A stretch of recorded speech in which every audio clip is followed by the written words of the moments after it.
On April 23rd of 2013, the Associated Press put out the following tweet. It said, "Breaking news, 2 explosions at the White House, and Barack Obama has been injured." This tweet was retweeted more than 4,000 times in less than 5 minutes, and it went viral immediately thereafter. But this tweet was not real news. This was false news that was propagated by Syrian hackers that had infiltrated the AP Twitter handle. Their purpose was to disrupt society, but they disrupted much more because automated trading algorithms immediately seized on the sentiment on this tweet and began trading based on the potential that the President of the United States had been injured or killed in this explosion. And as they started tweeting, they immediately sent the stock market crashing, wiping out $140 billion in equity value in a single day. Earlier this year, Robert Mueller, special counsel prosecutor in the United States, issued indictments against 3 Russian companies and 13 Russian individuals on a conspiracy to defraud the United States by meddling in the 2016 presidential election. And what this indictment tells as a story is the story of the Internet Research Agency, the shadowy arm of the Kremlin on social media, housed in this nondescript building in St. Petersburg with 4 stories dedicated to the creation and propagation of fake news and misinformation on Twitter, Facebook, and all other social media platforms. During the presidential election alone, the Internet Agency's efforts reached 126 million people on Facebook in the United States, issued 3 million individual tweets, and 43 hours worth of YouTube content, all of which was fake, misinformation designed to sow discord in the US presidential election. A recent study by Oxford University showed that in the recent Swedish elections, a full third, 1/3 of all of the information spreading on social media about the election was fake or misinformation. And these types of misinformation don't just affect economies and democracies, but when we talk about first responders that are responding to a terrorist attack or responding to a natural disaster, misinformation spreading about where the terrorists are or which building people are trapped in can mean minutes lost and therefore lives lost. In addition, these types of social media misinformation campaigns can spread what has been called genocidal propaganda, for instance, against the Rohingya in Burma, or recently on WhatsApp triggering mob killings in India. If you see the quote at the bottom of the page, it says, "Fake news is blamed for influencing elections in the West, but in India, it's killing people." We studied fake news and began studying it before it was a popular term. And we recently published the largest ever longitudinal study of the spread of fake news online on the cover of Science in March of this year. We studied all of the verified true and false news stories that ever spread on Twitter, from its inception in 2006 to the present day, 2017, in fact. And when we studied this information, we studied verified news stories that were verified by 6 independent fact-checking organizations. So we knew which stories were true and which stories were false. This is an example of the type of information we had. In red, you see the rise and fall of false news stories over time. In green, true news stories over time. And in yellow, an insidious category that we called mixed news, which contained information that was partially true and partially false. Some of the most difficult to root out and some of the most difficult for people to discern. This is a graph of the false political news that was spreading during this period. And you see it rise and fall. You see spikes of false news during the US presidential elections on Twitter. And you see one massive spike of mixed information during the annexation of Crimea. It begins and ends during that 1.5-month period that Crimea was annexed. I tell this story of the Crimean annexation and the role of misinformation and fake news in my upcoming book, The Hype Machine. I will save that story for you in the book. This is what these cascades look like. These are cascades of true and false information on Twitter. The larger red cascade is a false news tweet, the green one a true news tweet, and it begins with a starburst pattern of retweets at the beginning of the cascade. And then you see these dendrils like jellyfish emanating from the starburst. One person retweeting another and retweeting another and retweeting another. And these types of structures have mathematical properties. We can measure their diffusion, the speed of their diffusion, the depth and breadth of their diffusion, how many people become entangled in this information cascade, and so on. And what we did in this paper was we compared the spread of true news to the spread of false news. And here's what we found. We found that false news diffused further, faster, deeper, and more broadly than the truth in every category of information that we studied, sometimes by an order of magnitude. And in fact, false political news was the most viral. It diffused further, faster, deeper, and more broadly than any other type of false news. When we saw these results, we were at once worried, but also curious. Why? Why does false news travel so much further, faster, deeper, and more broadly than the truth? The first hypothesis that we came up with was, well, maybe people who spread false news have more followers, or follow more people, or tweet more often, or maybe they're more often verified users of Twitter with more credibility, or maybe they've been on Twitter longer. So we checked each one of these in turn. And what we found was exactly the opposite. False news spreaders had fewer followers, followed fewer people, were less active, less often verified, and had been on Twitter for a shorter period of time. And yet, false news was 70% more likely to be retweeted than the truth, controlling for all of these and many other factors. So we had to come up with other explanations. And we devised what we called a novelty hypothesis. So if you read the literature, it is well known that human attention is drawn to novelty, things that are new in the environment.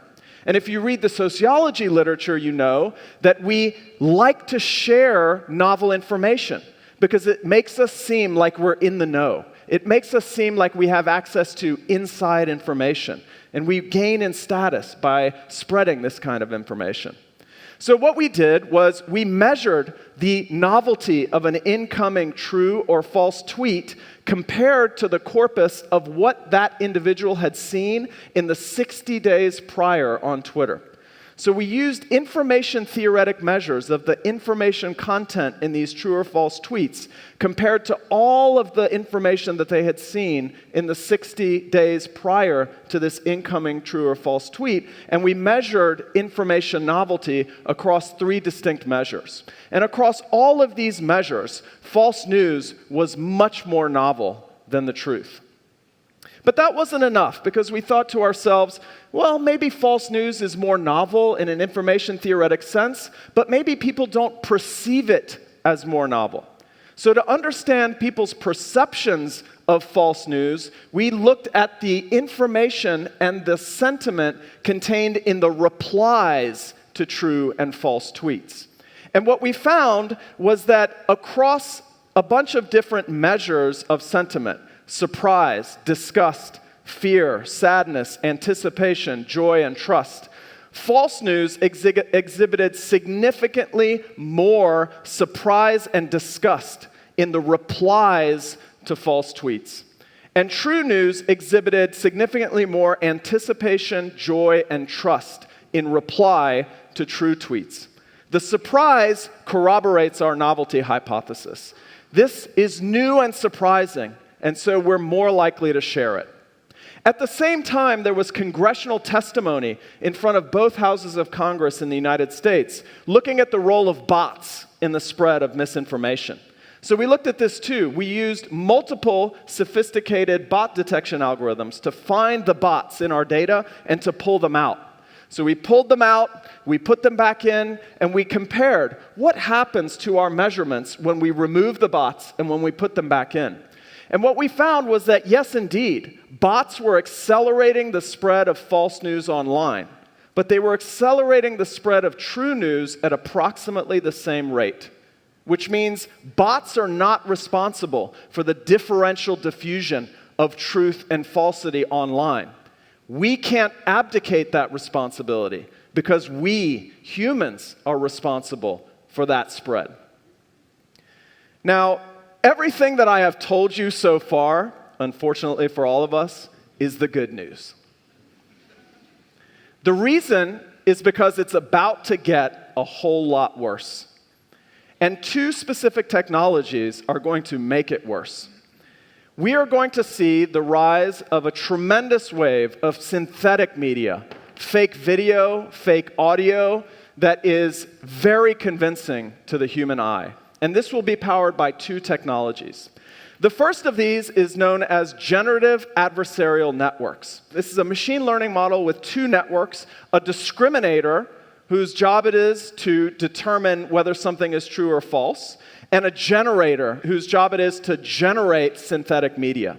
So the synthetic generator generates synthetic video or audio, and the discriminator tries to tell, is this real or is this fake?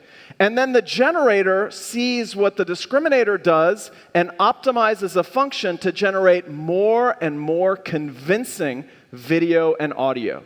And in fact, it is the job of the generator to maximize the likelihood that it will fool the discriminator into thinking the synthetic video and audio that it is creating is actually true.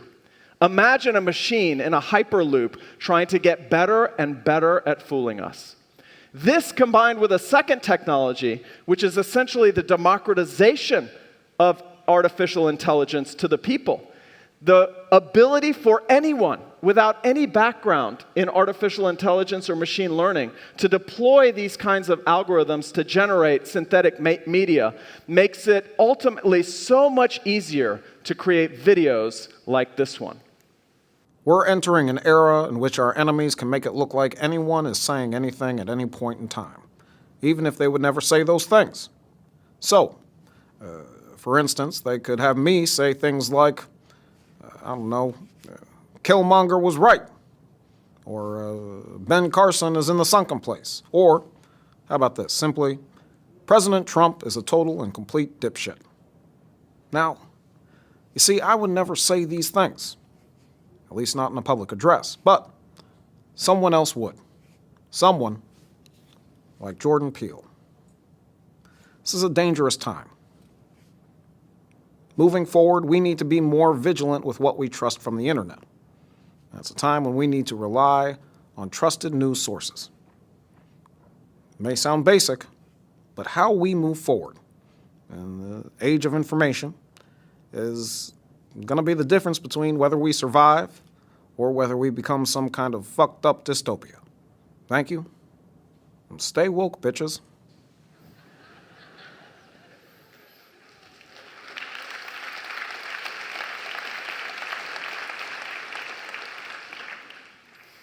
In fact, just recently, the White House issued a false doctored video of a journalist interacting with an intern who was trying to take his microphone. They removed frames from this video in order to make his actions seem more punchy. And when videographers and stuntmen and women were interviewed about this type of technique, they said, yes, we use this in the movies all the time to make our punches and kicks look more choppy and more aggressive. They then put out this video and partly used it as justification to revoke Jim Acosta, the reporter's press pass from the White House.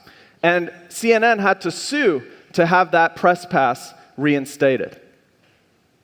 There are about 5 different paths that I can think of that we can follow to try and address some of these very difficult problems today. Each one of them has promise, but each one of them has its own challenges. The first one is labeling. Think about it this way. When you go to the grocery store to buy food to consume, it's extensively labeled. You know how many calories it has, how much fat it contains, how many trans fats it has, whether it's been produced in a facility that produces wheat or peanuts if you have an allergy. And yet when we consume information, we have no labels whatsoever. What is contained in this information? Is it true or false? Does this source typically put out true information or false information? Is the source credible? Where is this information gathered from? How many reporters worked on this story? What is the policy of this journal in terms of running with a fact? Do they need to have 2 independent sources or 3? We have none of that information when we are consuming information. That is a potential avenue, but it comes with its challenges. For instance, who gets to decide in society what's true and what's false? Is it the governments? Is it Facebook? Is it an independent consortium of fact checkers? And who's checking the fact checkers? Another potential avenue is incentives. We know that during the US presidential election, there was a wave of misinformation that came from Macedonia that didn't have any political motive, but instead had an economic motive. And this economic motive existed because false news travels so much farther, faster, and more deeply than the truth, and you can earn advertising dollars as you garner eyeballs and attention with this type of information. But if we can depress the spread of this information, perhaps it would reduce the economic incentive to produce it at all in the first place. Third, we can think about regulation.